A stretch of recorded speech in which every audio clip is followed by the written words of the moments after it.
आज आपने मुझे इस सभा में बोलने का मौका दिया, इसके लिए मैं आपकी बहुत बहुत आभारी हूँ। सबसे पहले जो सुरक्षाकर्मी, जो जवान अफसर 13 दिसंबर को संसद की सुरक्षा के लिए शहीद हुए, उनके प्रति मैं श्रद्धांजलि व्यक्त करना चाहती हूँ।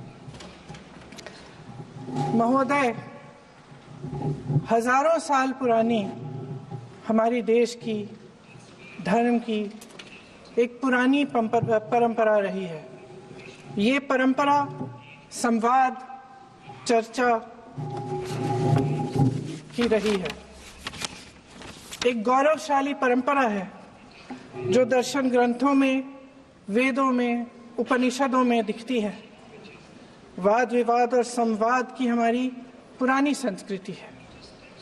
अलग अलग धर्मों में भी, इस्लाम में, सूफियों में, बौद्ध धर्म में, जैन धर्म में, सिख धर्म में भी ये वाद संवाद, ये चर्चा बहस, इसकी संस्कृति रही है। इसी परंपरा से उभरा हमारा स्वतंत्रता संग्राम।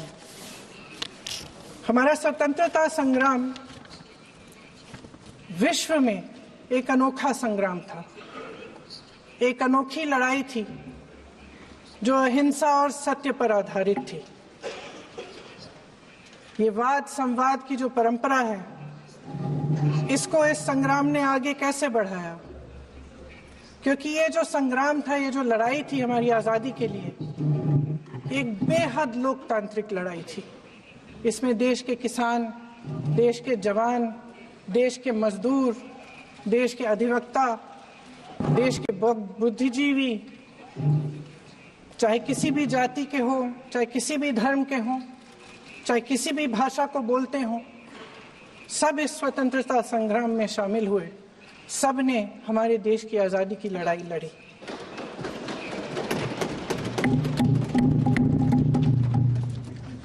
और उसी आज़ादी की लड़ाई से एक आवाज़ उभरी जो हमारी देश की आवाज़ थी।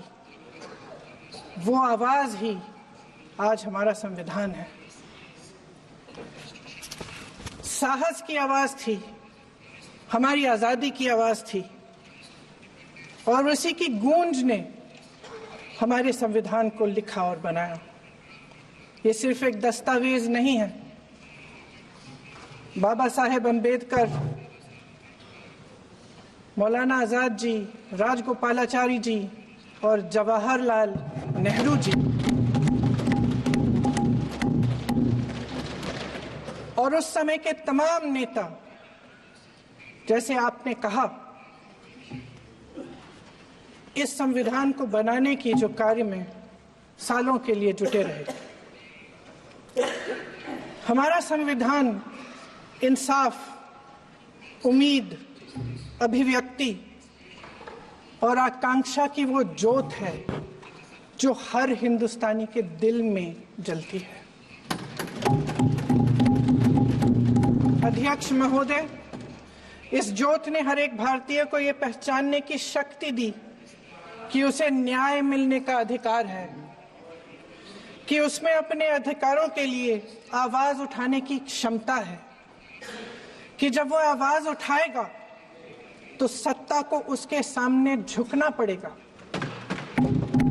इस संविधान ने हर एक देशवासी को ये अधिकार दिया कि वो सरकार बना भी सकता है और सरकार बदल भी सकता है। ये ज्योत जो हर हिंदुस्तानी के दिल में जलती है, उसने हर हिंदुस्तानी को ये विश्वास दिया कि देश की संपत्ति में, देश की दौलत में, संसाधनों में उसका भी हिस्सा है, कि उसे एक सुरक्षित भविष्य की उम्मीद का अधिकार है, कि देश बनाने में भी उसकी भागीदारी है। उम्मीद और आशा की ये ज्योत मैंने देश के कोने कोने में खुद देखी है। उन्नाव में मैं एक रेप पीड़िता के घर गई, उसे जलाकर मार डाला था। वो शायद 20-21 साल की होगी। हम सबके बच्चे हैं। हम सोच सकते हैं कि अगर हमारी बेटी के साथ बार बार बलात्कार हुआ और फिर जब वो अपनी लड़ाई लड़ने के लिए गई तो उसको जलाकर मार डाला गया होता तो हम पर क्या बीतती। मैं उस बच्ची के पिता से मिली। उसके खेत जलाए गए थे, उसके भाइयों को पीटा गया था, उसके पिता को बाहर से घर के बाहर घसीट कर मारा गया था। उस पिता ने मुझे बताया कि बेटी, मुझे न्याय चाहिए। मेरी बेटी अपने एफआईआर को दर्ज करने के लिए जब जिले में गई तो उसको मना किया गया। अगले जिले में जाना पड़ा उसे। वो रोज सुबह 6 बजे उठकर तैयार होकर अकेली अपने मुकदमे को लड़ने के लिए अगले जिले में ट्रेन से जाती थी। उसके पिता ने मुझे कहा कि मैंने उससे कहा, बेटी अकेले मत जाओ, छोड़ दो ये लड़ाई। लेकिन उसकी बेटी ने उसको जवाब दिया कि नहीं पिताजी, मैं अकेली जाऊंगी, मैं लड़ूंगी, ये मेरी लड़ाई है, मैं इसको लड़ूंगी।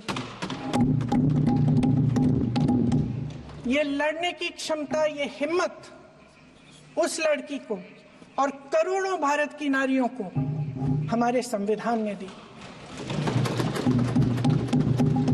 आगरा में मैं अरुण वाल्मीकि के घर गई। अरुण वाल्मीकि पुलिस स्टेशन में काम करता था, सफाई का काम करता था। आप सोच सकते हैं हमारी तरह उसका भी परिवार था। नई नई शादी हुई थी, 2-3 महीनों का बच्चा था। पुलिस स्टेशन में चोरी हो गई। चोरी का इल्जाम उस पर लगाया गया। उसके पूरे परिवार को उठाकर पुलिस स्टेशन में ले गए। आप हंस रहे हैं, लेकिन ये गंभीर बात है। गंभीर बात। शर्म करो, शर्म। अरुण वाल्मीकि को पीट पीट के मार डाला, उसकी बीवी को पीटा, उसके पिता के नाखून निकाले, उसके पूरे परिवार को पीटा गया। जब मैं उस जवान महिला से मिलने गई जो अभी अभी विधवा हुई थी, तो उसने मुझे कहा कि दीदी, हमें सिर्फ एक चीज चाहिए, हमें न्याय चाहिए और हम इस न्याय के लिए लड़ते रहेंगे, चाहे कुछ भी हो जाए। ये हिम्मत उस महिला को हमारे संविधान ने दी।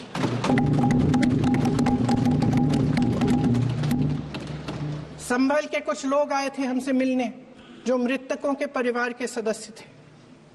उसमें 2 बच्चे थे, अदनान और उजैर। आप सुनिए। उसमें 2 बच्चे थे, अदनान और उजैर। एक बच्चा मेरे बच्चे की उम्र का है, दूसरा उससे छोटा 17 साल का है। दर्जी के बेटे थे। दर्जी का एक ही सपना था कि वो अपने बेटों को पढ़ाएगा, लिखाएगा। एक बेटा डॉक्टर बनेगा, एक बेटा भी सफल होगा अपने दूसरा बेटा भी अपने जीवन में सफल होगा। उनके पिताजी हर रोज उनको स्कूल छोड़ते थे। उस दिन भी स्कूल छोड़ने के बाद अपनी दुकान में चले गए। उन्हें पता नहीं था कि विवाद हो रहा है। उन्होंने भीड़ देखी, घर आने की कोशिश की तो पुलिस ने गोली से मार डाला। वो 17 साल का बच्चा अदनान मुझसे कहता है, वो 17 साल का बच्चा अदनान मुझसे कहता है कि मैं बड़ा होकर डॉक्टर बन के दिखाऊंगा, मैं अपने पिता का सपना साकार करूंगा। ये सपना, ये आशा उसके दिल में हमारे संविधान ने डाली।